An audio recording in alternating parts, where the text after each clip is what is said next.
வசுதேவ சுதம் தேவம் கம்ச சாணூரமர்தனம் தேவகீ பரமானந்தம் கிருஷ்ணம் வந்தே ஜெகத்குரும்.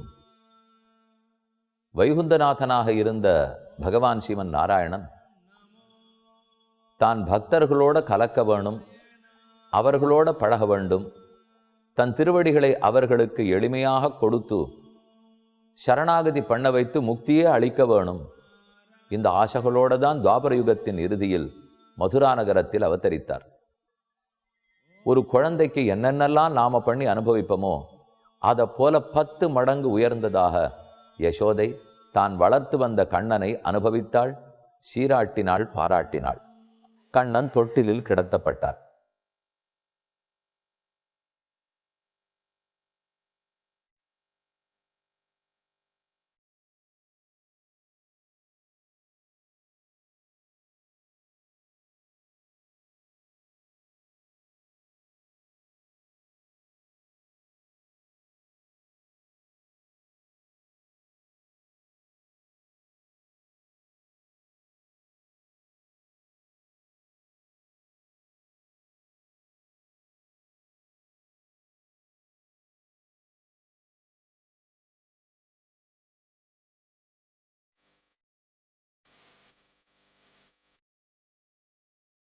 தொட்டில் அசைத்து அதை அப்படியே தள்ளி தள்ளி தாலாட்டோ பாடுகிறாள் யசோதை. அந்த பதிகத்தை தான் இப்போது பார்த்து வருகிறோம்.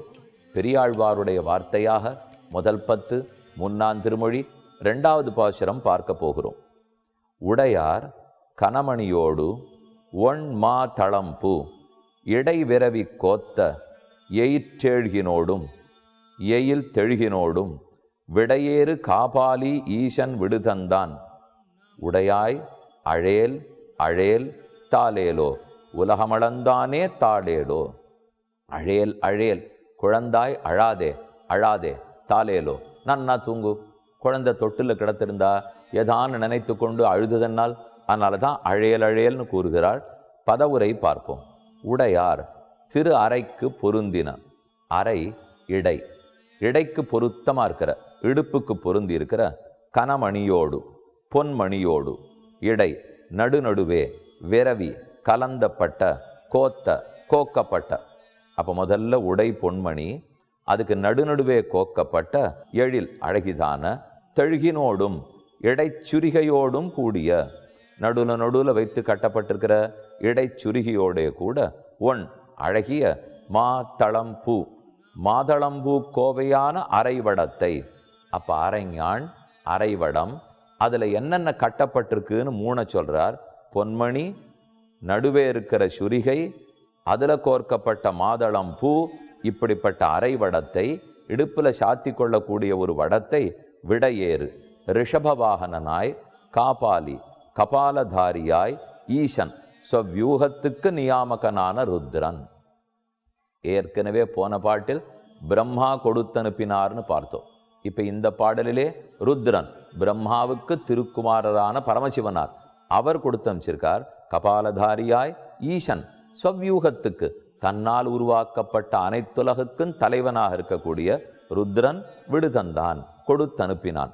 உடையாய் எல்லாவற்றையும் உடையவனே, அழேல் அழேல், அழாதே அழாதே. இப்போ ஏற்கனவே பிரம்மா கொடுத்த தொட்டிலும் ஒன்று தான், உங்கள்கிட்ட தான் இருந்தது, அவர் தான் வாங்கி கொடுத்துருக்கார்.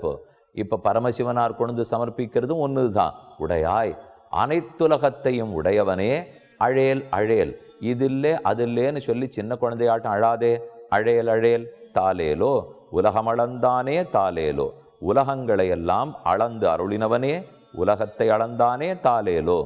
இடுப்பில் சொருகுகிற சிறு கத்தி, அதைத்தான் இடைச்சுரிகைன்னு சொல்கிறார். சின்ன கத்தினால் குழந்தைக்கு போய் சின்ன கத்தி சொருகி விடுவாளான்னு நினைக்க வேண்டாம். அரைவடம், அரணாக்கயிறு வேற, அரைஞான் அரைநான் கயிறு வேற, அரை சலங்கைங்கிறது வேற. இதெல்லாம் ஆபரணத்தில் கொஞ்சம் பிரித்து பிரித்து புரிஞ்சுக்கணும். அந்த நாளில் குழந்தைகளுக்கு இதெல்லாம் நன்னா பண்ணி போட்டாலும் பார்த்தா, தங்கத்தில் இல்லைன்னா வெள்ளியில் பண்ணி போடுவார், இல்லை கருப்பு கயத்தை வாங்கி சின்ன சின்னதாக இது எல்லாத்தையும் கட்டி போடுவார். அதுக்கு கூட நேரம் இல்லையே இப்போ நம்ம யார்கிட்டையும். இப்போ அரை வடம்னா என்ன, அரை ஞான்னா என்ன, அரை சலங்கைன்னா என்ன, இது முதல்ல வித்தியாசம் நமக்கு தெரியுமா? குழந்தைக்கு காலுக்கு காப்புன்னா என்ன, தண்டைன்னா என்ன, கழல்னா என்ன, கால் சலங்கைன்னா என்ன, ஒவ்வொன்றும் வேறு.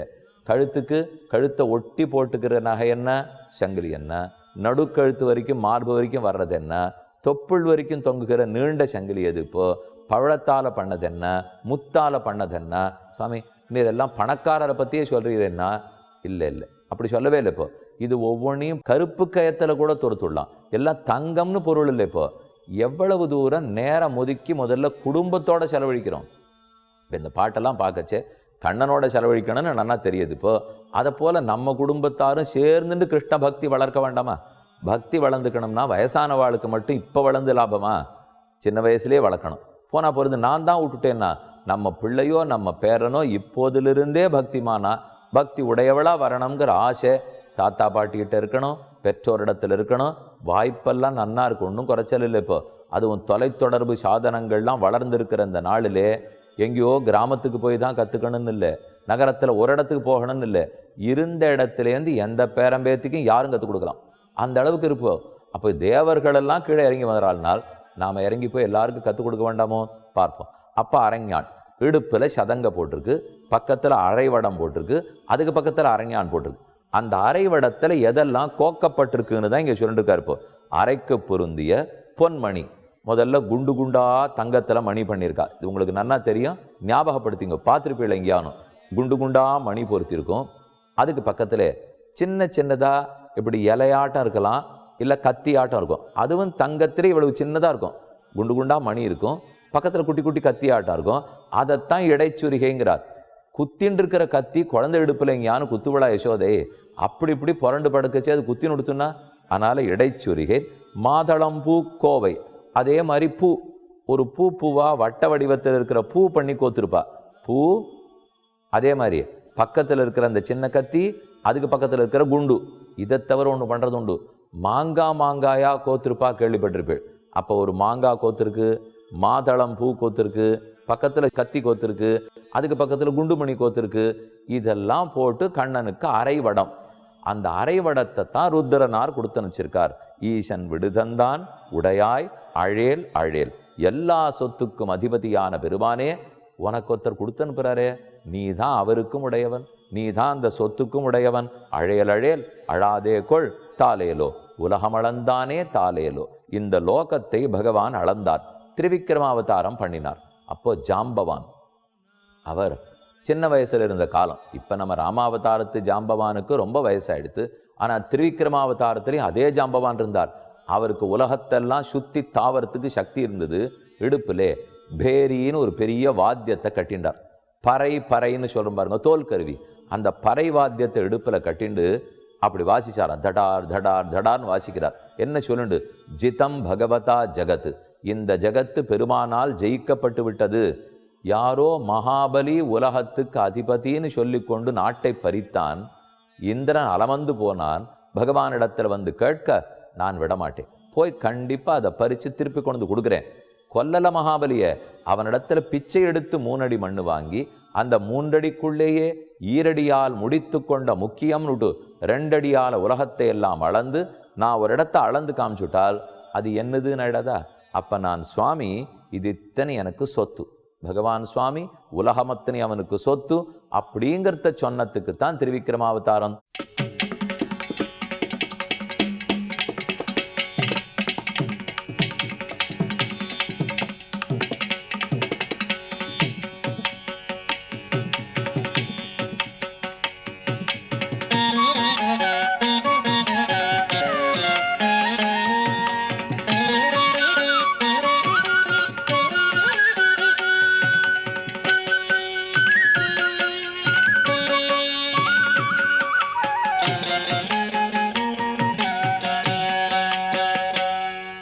பாட்டில் உடையாய்னு வருது பாருங்க.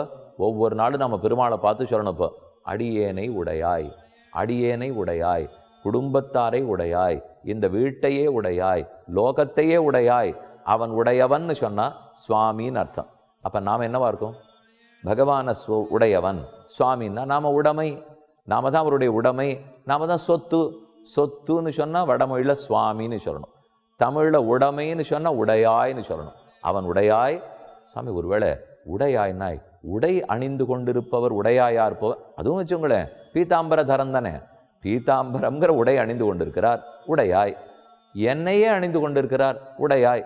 அப்போ மொத்த சொத்தையும் பொங்கோதம் சூழ்ந்த புவனியும் விண்ணுலகும் அங்காதும் சோராமே ஆள்கின்ற எம்பெருமான் செங்கோலுடைய திருவரங்கச் செல்வன், அனைத்து லோகத்தையும் உபய விபூதிக்கும் நாயகன். ஏதோ சின்ன 3 லோகத்தை பிடிங்கின்னு போனா மகாபலி, அதை பெற்று கொடுத்து விட்டார். அந்த பெருமிதம் தோத்த சிரித்து கொண்டு திருவிக்கிரமன் இருந்தாராம். அதே பெருமிதத்தை இந்த குழந்தை கண்ணனிடத்தில் பார்க்குறோம். இந்த குழந்தைக்காகத்தான் ஒரு அழகான பொன் அரை வடத்தை கொடுத்து அனுப்பியிருக்கிறார் ருத்ரன். 2ஆம் பாட்டு முற்றிற்று. அடுத்து இப்போ பார்க்க வேண்டியது 3வது பாசுரம். இந்திரன் கொடுத்து அனுப்புகிறார். இந்த பாசுரத்தில் இந்திரன் கொடுத்தது எதுன்னு கூறுகிறார்.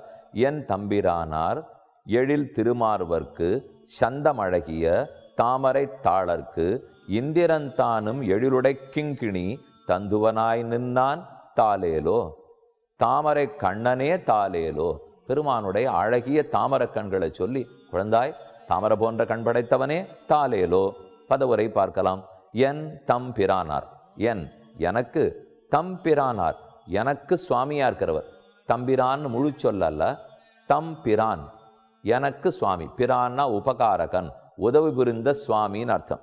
என் தம்பிரானார் எழில் திருமார்பர்க்கு, அழகிய திருமார்பை உடைய கண்ணனுக்கு, அழகிய சந்தம், அழகிய நிறத்தை உடைய, சந்தம்னா இங்கே நிறம், நல்ல வர்ணத்தில் இருக்கிற தாமரை தாளர்க்கு, தாமரை பூ போன்ற திருவடிகளை உடையவனுக்கு. தாழ் திருவடி, தாடாளன்னு சீர்காழியில் பெருமாள் எழுந்துள்ளிருக்காரே திருவிக்கிரம பெருமாள், திருவடியாலேயே உலகத்தை ஆண்டாராம். அதனால தான் தாழ் ஆளன், தாளாளன் என்று சொல்கிறோம். தாழ்னா பாதங்கள், தாமரை பூ போன்ற திருவடியை உடையவனான உனக்கு இந்திரன் தானும் தேவேந்திரனும் எழிலுடை கிங்கிணி, எழிலுடை அழகை உடையதான கிங்கிணி, கிங்கிணியை கொடுத்து அனுப்பிச்சிருக்கார்.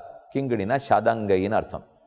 இப்போ 2வது வந்துடுத்து பார்த்தீங்களா, ஏற்கனவே அரை வடத்தை சொல்லிட்டார், இப்போ அரை சதங்கையை சொல்கிறார். சதங்கையில் இது எல்லாம் கோத்திருக்க மாட்டார். அரை வடத்தில் தான் நம்ம பார்த்த மாதிரி மாங்காய் கோத்திருக்கும், கத்தி கோத்திருக்கும், குண்டுபுணி கோத்திருக்கும், இதெல்லாம் அதில். ஆனால் அரை சதங்கைன்னு சொன்னால் சதங்கையில் கிணி கிணி கிணின்னு சத்தம் போடுற சின்ன சின்ன மணிகள் தான் கோத்திருக்கும். அதுதான் அரை சதங்கை. அழகை உடைத்தான கிங்கிணி, கிங்கிணியை தந்து கொணர்ந்து சமர்ப்பித்து, அப்போ இந்திரன் கொண்டு வந்து கிங்கிணியை சமர்ப்பித்து உவனாய் நின்றான். ரொம்ப தள்ளியும் போய் நிற்கலையாம், ரொம்ப கிட்டக்கே வந்து விடலையாம். அதூர விப்பிரகிருஷ்டனாய், அவ்வளவு பாதி தூரத்தில் நின்னாராம். இவன்னு சொன்னால் பக்கத்தில் இருக்கிறவர், அவன்னு சொன்னால் தள்ளி இருக்கிறவர், உவன்னு சொன்னால் கிட்டக்கமும் இல்லை ரொம்ப தள்ளியும் இல்லை நடுவாக இருக்கிறவர். அதுவும் இதுவும் உதுவும்னு சொல்லுவா. அது இது உது, அதுன்னா தள்ளி, இதுன்னா கிட்டக்க, உதுன்னா நடு. அதை போல உவனாய் நின்னான். இந்திரன் நடுவில் வந்து நிற்கிறார். அதூர விப்பிரகிருஷ்டனாய் தாலேலோ, தாமரை கண்ணனே தாலேலோ, தாமரை போன்ற திருக்கண்களை உடையவனே தாலேலோ என்று சீராட்டுகிறாள். இந்திரன்னா இது பரமேஸ்வர்யன்னு தாத்து, மொத்த சொத்துக்கும் அதிபதியான், 3 லோகத்துக்கு தலைவன், தேவர்களுக்கெல்லாம் தலைவர். அப்படிப்பட்டவர் பெருமானுக்கு கைங்கரியம் பண்ண வருகிறார்.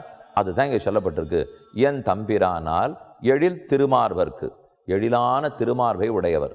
அதில் வக்ஷஸ்தலத்தில் மகாலட்சுமி தேவி எழுந்தருளி இருக்கிறார். எப்போ லக்ஷ்மி உடைய திருமார்பா இருக்காரோ அப்பவே நாம் முடிவு பண்ணணும், நான் சொத்து அவர் சுவாமி. லோகத்துக்கே சுவாமின்னு வேதங்கள் வேதாந்தம் யாரை தெரியுமோ சொல்றது? கிரீஷ்சதே லக்ஷ்மிஷ்ச பத்னியோ, யாருக்கு லக்ஷ்மியும் பூதேவும் நாச்சியார்களோ அவன்தான் முழுமுதல், அவன்தான் ஸ்ரீமன் நாராயணன் என்று உபனிஷத்து வேதாந்தம் ஓதுகிறது. அதனால் லக்ஷ்மி அடையாளத்தை பார்த்த உடனே என் சுவாமி. அப்போ தம்பிரானார் ஏன் எழில் திருமார்பர், அழகான திருமார்பை கொண்டவர் லக்ஷ்மி வசிக்கிறாள். அதனாலேயே எழில் திருமார்பு, அதுதான் சுவாமிங்கிறது தெரிஞ்சு போச்சு. அடுத்து சொல்கிறார், ஏன் இந்திரன் ரொம்ப தள்ளியும் போயிட்டார், ஏன் கிட்டக்கல்ல, ஏன் தள்ளி போல நடுவாக நிற்கிறார் என்னால். ரொம்ப தள்ளி போயிட்டா பக்தனே இல்லையோ அப்படின்னு சந்தேகம் வந்துடுத்துனா, ரொம்ப கிட்டக்க வந்துட்டா, கிட்டக்க வரணும்னா நிறைய சமர்ப்பிச்சிருக்கணும். கண்ணனுடைய பெருமைக்கு தகுந்த ஒன்றை சமர்ப்பித்திருந்தால் வசத்தியாக சமர்ப்பிச்சிருக்கேன்னு கிட்டக்க நிற்கலாம். சுமாராக கொடுத்துருந்தா கொஞ்சம் தள்ளித்தான் நிற்கணும். ஏன் இவர் கொடுத்தது வசதி இல்லையா, நல்ல ஒரு அரைச்சதங்க கொடுத்துருக்காரு என்னால். பெருமானுக்கு இருக்கிற பிரபாவத்துக்கு நாம் என்ன பண்ணாலும் அது தகாது.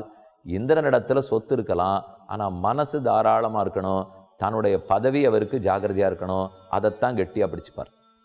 மற்றதை பற்றி அவர் கவலைப்பட மாட்டார். அதனால தான் யாரானு தவம் பண்ண புரிய வச்சே கூட தவம் புரியும் போது ரம்பா, திலோத்தமா, ஊர்வசி, மேனகா இவெல்லாரையும் போய் நாட்டியமெல்லாம் ஆடி அவள் தவத்தை கலைக்கிறதுக்கு இந்திரன் முற்படுறார் பாருங்க. ஏன்னா தான் ஜாகிரதையாக ஆண்டுண்டே இருக்கணுங்கிறதுக்காக, அதுக்காகத்தான் இருக்கும். அதனால் அவரை போய் ஏற்றமாக இங்கே கொண்டு வர முடியுமா? அதனால தான் அவருக்கே தெரியறது இந்த வெட்கம். ஏதோ சமர்ப்பிச்சிருக்கோம் கண்ணனுக்கு, அவர் பெருமைக்கு தகுந்தெல்லாம் கொடுக்கலேன்னுட்டு உவ்வானாய் நிற்கிறார். இந்திரன் தன்னுடைய நைச்சியம் தோத்த தான் தாழ்ந்தவனாச்சே, அப்பேற்பட்ட ஸ்ரீமன் நாராயணனுக்கு நாம் என்ன கொடுக்க போகிறோம் என்று நினைத்து ஒதுங்கி இருக்கிறாராம். தத்துவனாய் தந்துவனாய் வந்து நின்னான், தந்து உவனாய் வந்து நின்னான், தாலேலோ தாமரை கண்ணனே தாலேலோ. அவன் அப்படி கொடுத்துட்டு நிற்கிறத கண்ணன் பார்க்குறாராம். பார்த்துட்டு கண்கள் தாமரையாட்டம் அழகாக விரியறதான். யார் தனக்கு என்ன உபகாரம் கொண்டு சமர்ப்பித்தாலும், அது வெறும் 1 ரூபா வாழைப்பழம் கொடுத்தாலும், 40 ரூபா மாதுளம்பழம் கொடுத்தாலும், 500 ரூபா பாதாம் பருப்பு கொண்டு போய் கொடுத்தாலும், என்ன கிஞ்சித் கரிக்கிறோமோ, என்ன கிஞ்சித்காரம் பண்ணுகிறோமோ, அது கண்டு பெருமாள் தாமரை கண்ணா மலர்ந்து இருப்பாராம். தேவலையை இவன் கையும் காலும் மூக்கும் கொடுத்தோம், அது கொண்டு நமக்கு கைங்கரம் பண்ண வந்திருக்கானே. இப்படி ஒரு சின்னத்தை கொடுக்கறதுக்கு யார் ரொம்ப சந்தோஷப்படுறாளோ அவர்களுக்கு தானே பண்ணணும். ஆனால் ஊரில் எப்படி இருக்குது, நான் எத்தனைக்கெத்தனை பண்ணாலும் குத்தம் சொல்லுவா, குட்டுவா. இதுதான் ஊரில் இருக்கிறது. நம்ம உறவுக்காராலே அப்படித்தான், யார் தெரிஞ்சவாரும் அப்படித்தான், அப்படியே கொண்டாடி இருக்காளான்னு எப்போன்னு இப்போ தேவையில்லாத வார்த்தை, தப்பான வார்த்தையை தான் வாழ்ந்து வருவோம், கெட்ட பேர் வாழ்ந்து வருவோம். அப்படி இல்லையே, சின்னதை பண்ணால் கூட ஓஹோன்னு ஏற்றுக்கிறாரோ இல்லையா பகவான். தாமரை கண்ணனே தாலேலோ, அதனால் அவருக்குத்தான் கைங்கரியம் பண்ண வேணுங்கிறது இந்த பாசுரத்திலிருந்து தெரிகிறது. 3ஆம் பாடல் முற்றிற்று. அடுத்த நாள் சந்திக்கும் போது 4வது பாசுரம்.